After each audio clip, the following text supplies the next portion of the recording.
Greetings from Brother Stephen. I'm a disciple and witness of Jesus Christ. To all the inhabitants of the earth, I present to you as a witness the gospel of the kingdom. In this lesson today, titled The Generations of Adam and the Abduction of Enoch, we're going to be going through Genesis chapter 5, verses 1 through 32. In this particular lesson, we are not going to read from that Oxford edition of 1769.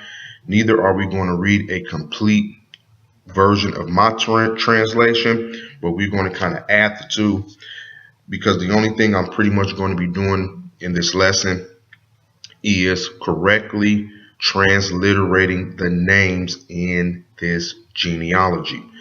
I apologize in advance. I cannot pronounce these names correctly. I will do the best that I can, but at least you'll be able to see the correct transliteration of these names.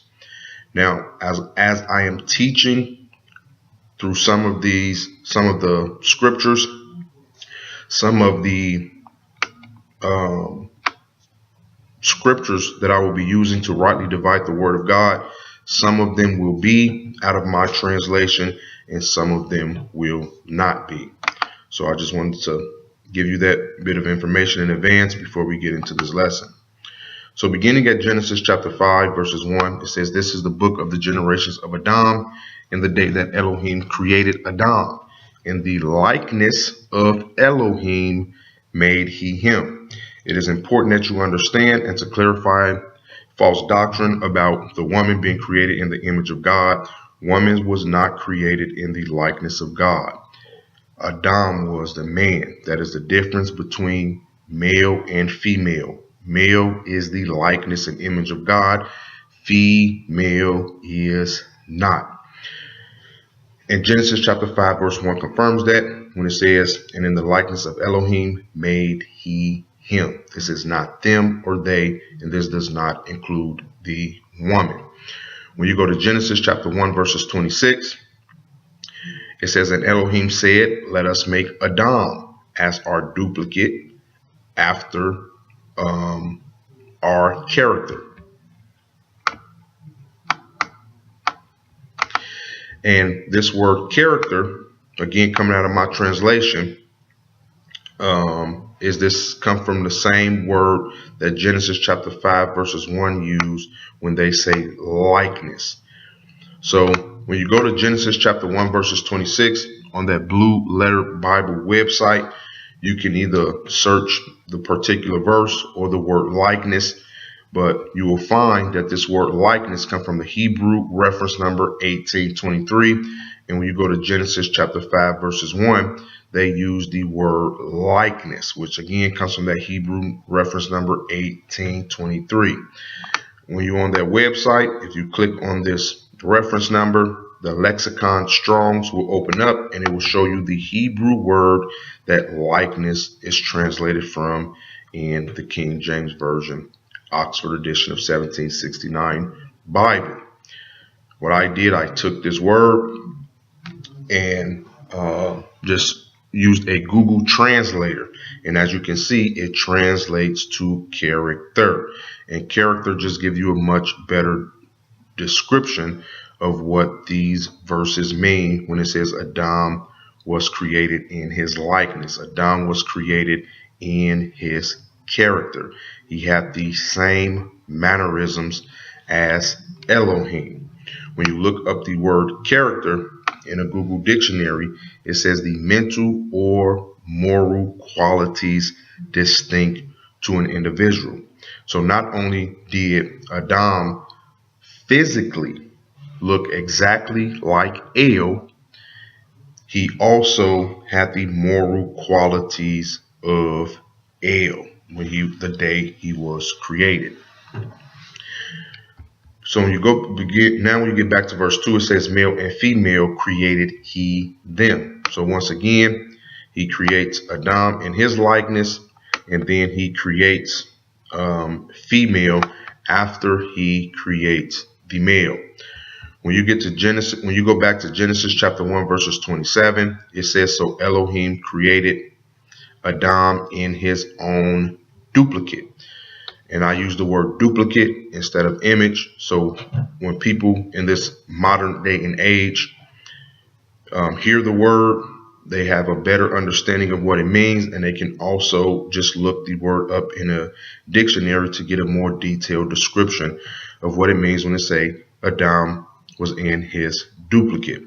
If you look up duplicate, the definition is exactly like something else, especially having been copied. And that's exactly what El did. He made a copy of himself out of the dust of the red soil. And as you can see, some of the synonyms says matching, identical, twins, corresponding. In other words, he looked it identical to God. It says, and again, and Elohim created Adam in his own duplicate. Of Elohim created he him. Again, he created only the male in his duplicate. Male and female created he them.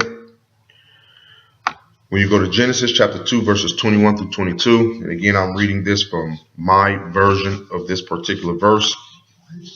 And again, if you want more details about this particular verse, you just have to go to that YouTube channel and go to Genesis, the video that has Genesis chapter 2, verses 21 through 22 for the title. Again, verse 21, we'll just read, overtook Jehovah Elohim with the trance on Adam, and he slept, and he took a single rib and sealed or healed the wound so he didn't die. And the rib which Jehovah Elohim had taken from Adam, built he a woman. So Adam was created in the exact image of Elohim, literally his twin. He looked at identical. And the woman was created from the man's rib. She was not created to look identical to God. Neither does the scripture say she had the exact character or moral qualities as God. When you go to 1 Corinthians 11:7, this most definitely put the nail in the coffin to clarify all confusion.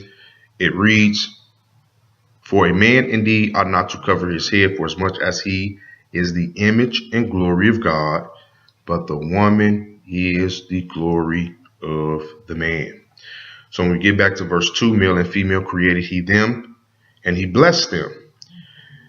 And when he blessed them, if you go back to Genesis chapter 1, verses 28, it gives you more details. It says, and Elohim blessed them, and Elohim said unto them, have sex and children, and fill the earth, and govern it, and have supremacy over the fish of the sea, and over the birds of the air, and over every living thing that crawl upon the earth. In other words, he told him to govern and have supremacy over the animals and over his children. So again, we back at verse 2. Male and female created he them, and blessed them, and called their name Adam. So he referred to the male and female as Adam in the day when they were created. Now, to understand why he called them both Adam, first we're going to go to Genesis chapter 2, verses 7, so you can understand where Adam gets his name from. It says, and Jehovah Elohim patered Adam of the dust of the Adamois. This word Adamois just means red soil, and Adam just pretty much means red man.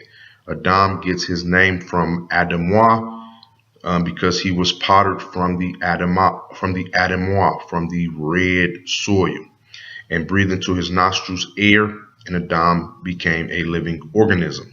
So that's where Adam gets his name from. And to understand why he called them both Adam, you have to go to 1 Corinthians chapter 12. It says, for as the body is one, and hath many members, and all the members of one body, being many, are one body. And verse 14 says, for the body is not one member, but many. So Elohim does not see a family as one. When you go back to Genesis, it says, for this cause shall a man leave his father and his mother, and shall cleave unto his wife, and they shall be one flesh. a single organism, not individuals. And that's what Elohim seen Adam and Kava as. He seen them as one. So he called their name Adam. Their children was also called Adam. When Adam and Eve began to produce children, they all was referred to as Adam. Verse 3 says, and Adam lived 130 years and begat a son in his own character after his duplicate and called his name Shet. So this means Shet looked it identical to his father and had the same mannerisms. In today's term, a lot of times when a son look identical to his father, we use that term twin. You're your father's twin. You look just like your dad. You talk and walk just like your dad. This is the same thing. And just like character and duplicate, how it applies to Adam and Seth, that character and duplicate applies to Elohim and Adam. Adam looked it identical to God. So if we was to see, I believe, and this is kind of my opinion, that Adam and Christ looked it exactly alike, because Christ is the one in the beginning who created Adam. And I believe that's also why the scriptures refer to Christ as being that second or the last Adam. So I believe if we was to see Adam and see Christ, that they will look identical. But I'm going to continue reading. It says, and called his name Shet in the days of Adam, after he had begotten Shet. I'm going to be fixing some of these errors as I go. Were 800 years, and he begat sons and daughters. Now, the reason I have this red and highlighted, because it's important that you understand that they're only keeping the record of a certain lineage for a reason. They had more kids than just one. And when we get to the next lesson, you'll understand why it's kind of important to understand that they had other sons and daughters besides the one that is mentioned in these verses. Verse 5 says, in all the days of Adam lived, and basically Adam just kind of have a little, in the Hebrew pronunciation has a little accent on it. And all the days of Adam lived were 930 years, and he died. So basically what we're going to be doing as we read through these chapter, we're going to be creating a timeline. So basically this image just corresponds to what we just read in the timeline. You have Adam, after 130 years, gave birth to Seth, and then Adam lived another 800 years after he had Seth before he died, which makes his life after the fall. Adam lived a lot longer than 930 years. Is that after he fell from sin, after he fell from basically God's grace, protection, whatever you want to call it, in the beginning, then he began to age and die, and it took him 930 years to die. This is not how long his entire life was. Adam most likely lived for, according to the Mazarah, which is astrology or the zodiac, Adam lived 16,000 years. And then it took him about 1,000 years to die. Verse 6 says, and Sheth lived 105 years and begat Enosh. And Sheth lived after he begat Enosh 807 years and begat sons and daughters. And all the days of Sheth were 912 years, and he died. So it's the same thing. We're just building a timeline as we go. And one of the things while we're building this timeline, as you can see, Enos here, this is what that's the name in that King James Version, Oxford edition of 1769. But what I have here is the correct transliterations of those names from Hebrew. The King James Version Bible do transliterations of those names from Greek, then added into the Old Testament. I do a transliteration from the Hebrew, so you know what these names sounded like in the Hebrew tongue. So when you go to verse 9, it says, and Enoch lived 90 years and begat Kawanan. And Enoch lived after he begat Kawanan 815 years and begat sons and daughters. And all the days of Enoch were 905 years, and he died. Again, adding that to our timeline, verse 12 says, and Kawanan lived 70 years and begat Mahalalel. And Kawanan lived after he begat Mahalalel 840 years, and he begat sons and daughters. And all the days of Kawanan were 910 years, and he died. So we add the life and death of Kawanan and the birth of Mahalalel to our timeline. And Mahalalel lived 65 years and begat Yerit. And Mahalalel lived after he begat Yerit 830 years and begat sons and daughters. And all the days of Mahalalel were 895 years, and he died. Verse 18 says, and Yerit lived 162 years, and he begat Chanowk. And Yerit lived after he begat Chanowk 800 years and begat sons and daughters. And all the days of Yerit were 962 years, and he died. And Chanowk lived 65 years, and he begat Methuselah. And Chanowk walked with Elohim after he begat Methuselah 300 years, and begat sons and daughters. And all the days of Chanowk were 365 years. And Chanowk walked with Elohim, and he was not. And I added the word found in here, and I will explain why I add found. Typically in the King James Version Bible it says, and he was not, for Elohim took him. But he was not found because Elohim took him. And basically what this means is Chanowk, or Enoch, was abducted. And we're going to go through and to understand what happened with Enoch, we're going to jump to 2 Corinthians chapter 2, verse 11, because Elijah was also abducted. And we're going to read about Elijah's abduction so we can understand how Chanowk was abducted. So when you go to 2 Kings chapter 2, verse 11, it says, and it came to pass, as they still went on and talked, that behold, there appeared chariots of fire and horses of fire, and parted them both asunder. And Elijah went up by a whirlwind into heaven. This means Elijah was abducted. So this is most likely exactly what happened to Chanowk, and this is why he was not found. He was abducted, and nobody knew what happened to him. Now, when you go to Hebrews chapter 11 in verse 5, it says, by faith Enoch was translated, that he should not see death, and was not found. And that's why I added that word found here in Genesis, because God had translated him. For before his translation, he had the testimony that he pleased God. As you can see, this word translated comes from the Greek reference number 3346.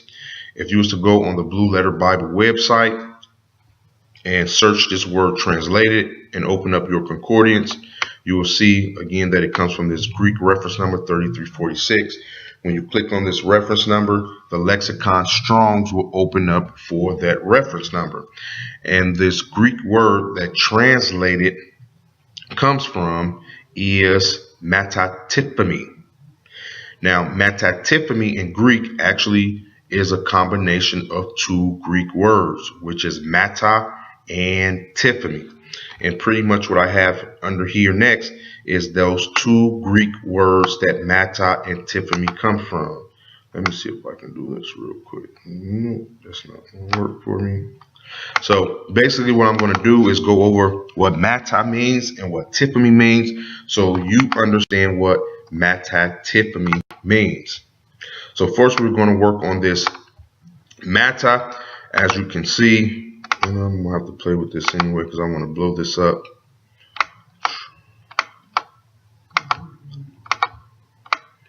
Bear with me. So first we're going to focus on this word Mata. And let's see, format. Okay, there we go. So we're going to focus on this word Mata. And as you can see, Mata comes from the Greek reference number 3326. And so as you can see, I pulled this Greek reference number up so you can see how it is used when it's translated in the King James Version Bible. So Mata is translated as hereafter. So he was here. When they say he was translated, he was hereafter, after he was abducted. And all of these are G3326. And as you can see, this G523, just as you can see, is used here. It kind of means this, or it's kind of confirming what he just said. Like this will say, Jesus answered and said unto him, what I do, you know not, but thou shalt know hereafter. Then this G5023 means kind of what I just said. Thou shalt know what it means hereafter what I said. So this G503 just kind of is confirming the statement he just made, but the G3326 is translated as hereafter. So that Mata means hereafter. Now, that's Mata, hereafter. Now we're going to go over that Tiphany. And as you can see, Tiphany comes from the Greek reference number 5087.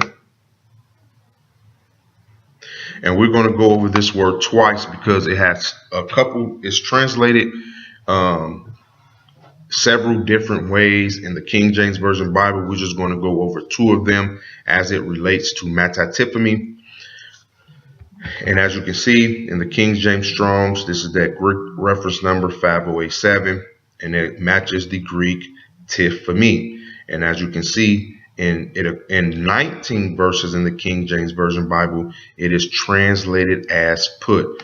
So that Mata-Tiphany means hereafter put. Hereafter put. Or hereafter means re. So you can kind of say re-put. So he was abducted and then re-put back on earth. And we're going to prove this with scriptures. So again, these are just scriptures showing that the Greek reference number 5087 is translated in the King James Version Bible as put. And it is also translated in the King James Version Bible as make or made. So again, this is that King James Version Strong's Greek reference number 5087. And it matches the Greek word Tiphany. It occurs in 6 verses in the King James Version Bible, but it is translated instead of put as make or made. So, and again, I have several verses proving that. And the Lord said, unto my Lord, sit thou at my right hand till I make. That's Tiphany, thine enemies thy footstool. So you can say hereafter. This put and make kind of means the same thing. So he was hereafter re-put on the earth, or remade, or you can say recreated. And this is kind of what we call, some people refer to as reincarnation. Some people say you have to die instead of being reincarnated, but in scriptures you do not have to die to be reincarnated. When you read about the reincarnations in scriptures, they do not die. They are taken up and then just brought back to earth at a later time in as a baby being born again. And we're going to go over this in this lesson. So when we go back to Hebrews chapter 11 verse 5, and again it says, by faith Enoch was remade.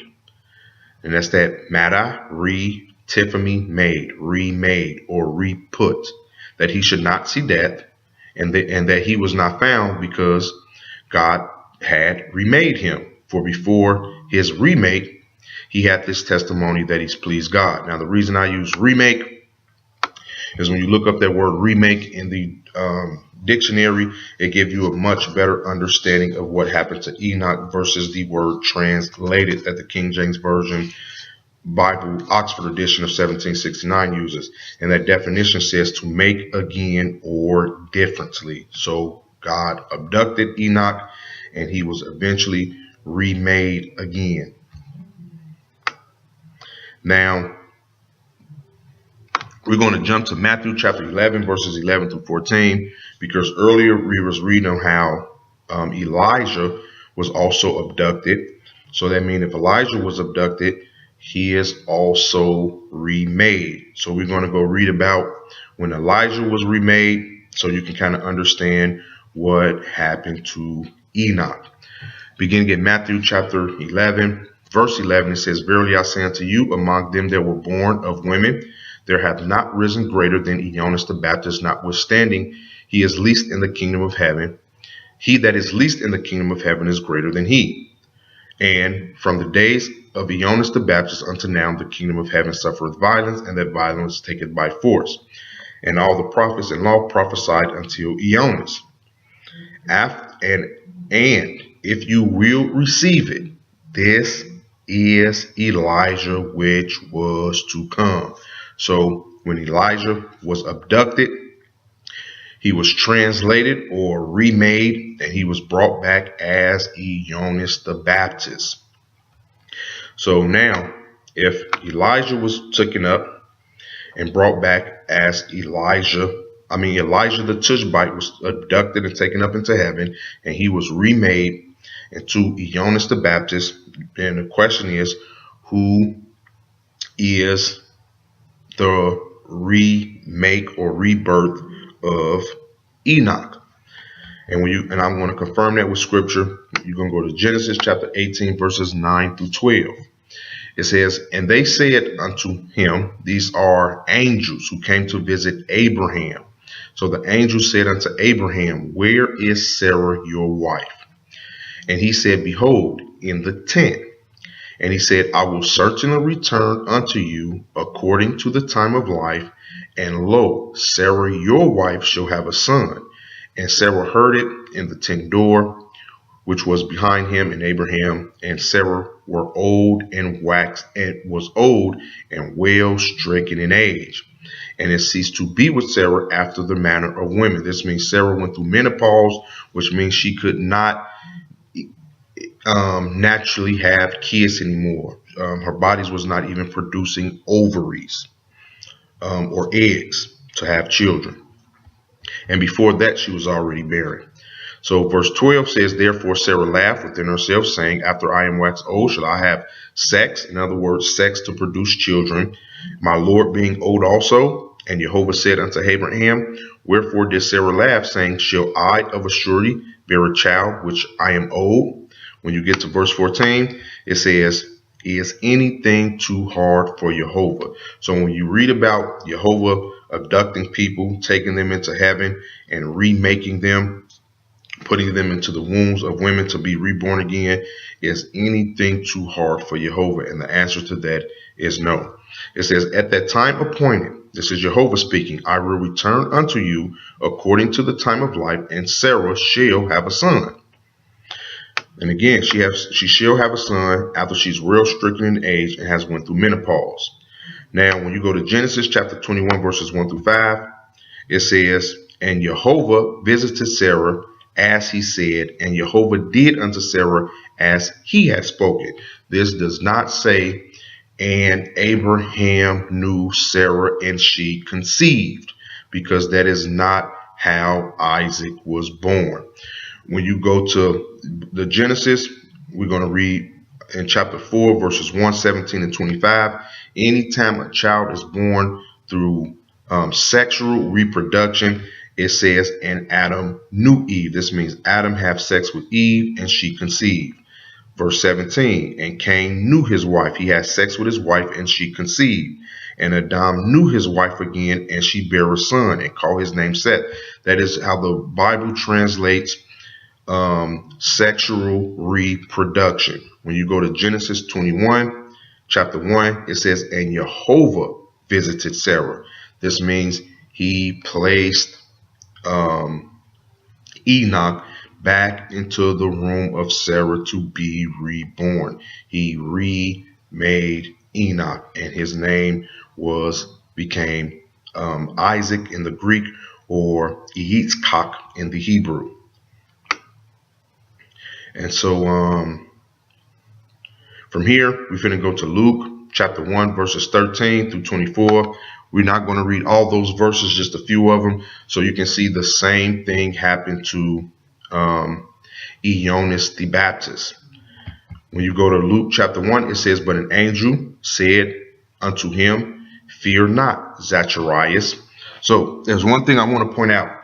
Just like Abraham, Sarah had a husband, Elizabeth had a husband, Maria, or the Virgin Mary, had a husband, and the angel visits all three husbands to let them know what they are about to do, that they are about to put child into the wombs of their wives. And another thing I want to point out, Abraham, Zacharias, and Joseph, which was Christ's stepfather, they're all stepfathers. They all was perfect and righteous in the eyes of God. So God chose them to be stepfathers to these what you call miraculous children, these miraculous births. So again, back at Luke chapter 1, verse 13, "And the angel of the Lord said unto him, Fear not, Zacharias, for your prayers is heard, and your wife Elizabeth shall bear you a son, and you shall call his name Enoch." Again, John is a false translation. "And he shall go before him in the spirit and power of Elijah." That means the breath and that life that Elijah once had, it's in Enoch. That's who Enoch is. He's Elijah reborn. "And Zacharias said unto the angel, Whereby shall I know this? For I am an old man, and my wife is well stricken in years." So just like Abraham's wife Sarah was well stricken in years, Elizabeth was stricken in years too, and barren. She could not have children. It says, "After those days, his wife Elizabeth conceived," so she became pregnant. And if you pay attention to the verse, it says, "And she hid herself." And the reason Elizabeth hid herself after she conceived is because her conception was an immaculate conception. She was not having sex with her husband at the time, and she hid it because in those days, adultery was punishable by death. So she hid her pregnancy. And that is why they have in the scriptures, "And she hid herself 5 months." So basically what I want to jump back to now is this. This is the Mazarah calendar, or the zodiac calendar. And basically what I want to point out is Enoch was taken in the age of Taurus, or El. Then he was brought back in the age of the Ram. Enoch was taken in the age of the Ram. Then he was brought back in the next age of the Fishers. Both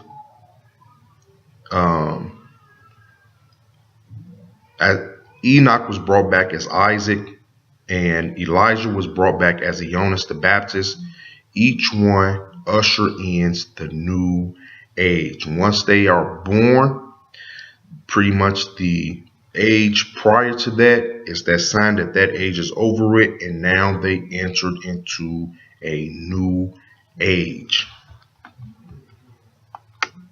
So again, Enoch was taken, brought back as Isaac, and he ushers in the new age of the Ram.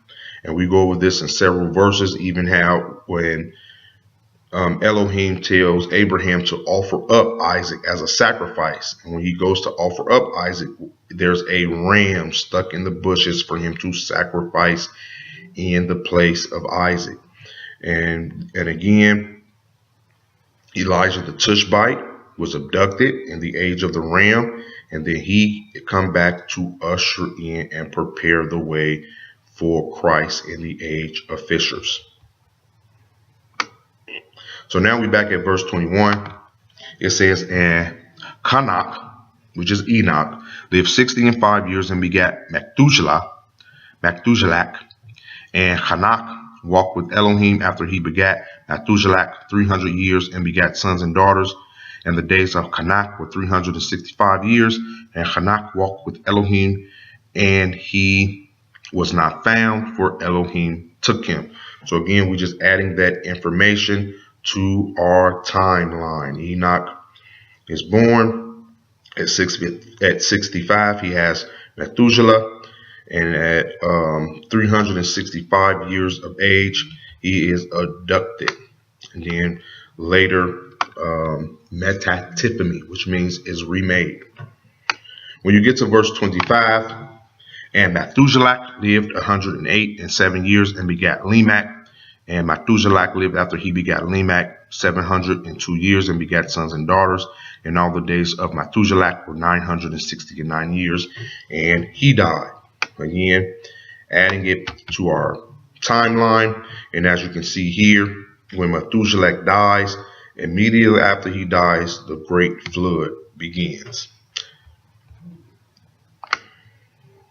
And Lamech lived 102 years and begat a son, and he called his name Noach, saying, "This same shall comfort us concerning our work and toil of our hands, because of the Adamah, or the ground, which Jehovah hath cursed." So if you go back to Genesis chapter 3, verses 17 to 18, is when Elohim originally cursed the ground. He says, "And unto Adam he said, because you have listened unto the voice of your wife, and have eaten of the tree which I commanded you, saying, ye shall not eat of it. Cursed is the ground for thy sake. In sorrow shall ye eat of it all the days of your life. Thorns and thistles shall it bring forth unto you." And when you get to Genesis chapter 8, verses 23, after the flood, when Noah offered up a sacrifice unto El, Elohim basically lifts that curse. Or you can say, when it says, "The same shall comfort us concerning the work of our work and toil of our hands, because of the Adamah which Jehovah has cursed." Genesis chapter 8, verses 21 says, "And Jehovah smelled a sweet odor, and Jehovah said in his heart, I will not again curse the ground anymore for man's sake." So again, that is confirming it was a prophecy about Noah, and that prophecy is fulfilled in Genesis chapter 8, verses 21. Now, when you go to Genesis chapter 5, verses 29, again, this is on the Blue Letter Bible website. We're looking up the Hebrew reference number for Noah. And as you can see, that Hebrew reference number is 5146. And when you look that up or click on it and look it up in the Strong's lexicon, this is the Hebrew name Noah is translated from. And in the Hebrew, it is pronounced Chanowk. Now, when you're in that lexicon, Strong's Concordance, on the Blue Letter Bible website, as you can see, it says Noah names means rest. And this is not true. In order to understand the meaning of Noah's name, you have to translate his name back into the ancient Hebrew. And when you translate back that into the ancient Hebrew, the Nun is basically a seed. As you can see, it looks like a sperm. And the Hak is a tent wall, and it kind of means to divide. So basically what Noah's name means is his seed will be divided. His children will be divided. And of course, his children is Shem, Ham, and Japheth. And when you go to Genesis chapter 10, verses 32, it says, "These are the families of the sons of Noah after their generations in their nations, and by these," and these referring to these three, Shem, Ham, and Japheth, were the nations divided in the earth after the flood. So again, that is the meaning of Noah's name. His seed is divided. His sons is divided. And we'll go over that division a little more in the next lesson. Verse 30 says, "And Lamech lived after he begat Noah 595 years and begat sons and daughters. And all the days of Lamech were 770 years, and he died." So again, we added Lamech's age when he gave birth to Noah and his lifespan before he died. And Noah was 500 years old, and Noah begat Shem, Ham, and Japheth. So basically what we have here, again, is just a family tree of the descendants of Adam. In the lesson, the progeny of Quan, which is Cain, we go over the descendants of Cain as much as we could that the Bible gives us. So now we're adding Seth lineage to that family tree of Adam and Chava. So before the fall, Adam and Eve and all of their children, which are the Nephilim, or the fallen ones. Then after the fall, they give birth to Cain and Abel. Cain kills Abel, and then Adam and Eve have another child in the place of Abel, whom Cain slew to fulfill the Rasheth, which we go over in Sheth. You have to go back to that study. Let me scroll up here. Yep, you have to go back to that study, Sheth and Enos. And it explains in detail exactly who Sheth is and what his name means. But these are the seed or sons of God. Cain's seed is the seed of the devil. When the scripture said, I will put enmity between your progeny. Progeny means your seed, your descendant, and your descendants. And he says between your seed and her seed. Her seed is referred to the nation of Israel.